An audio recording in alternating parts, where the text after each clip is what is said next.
सध्या महाराष्ट्रात मुख्यमंत्री माझी लाडकी बहीण योजना दणक्यात सुरू आहे।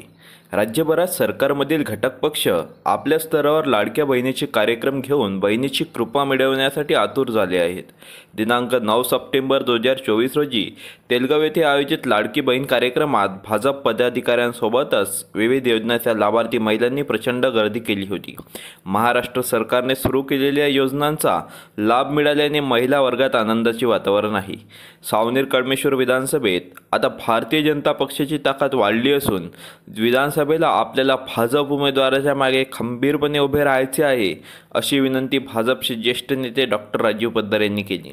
यावेळी ज्येष्ठ नेते ॲडव्होकेट प्रकाश टेकाडे, माजी जिल्हा परिषद अध्यक्ष अशोक धोटे, मनोहर कुंभारे, विजय देशमुख, रामराव मोवाळे, रोहित मुसळे, मीना तायवाडे यांच्या मुख्य उपस्थितीत हा कार्यक्रम पार पडला। ताज्या घडामोडी, बातम्या व एक्सक्लुझिव्ह कंटेंट बघण्याकरिता सबस्क्राईब करा सोशल भारत 24, आपल्या मातीतील लोकप्रिय चॅनल।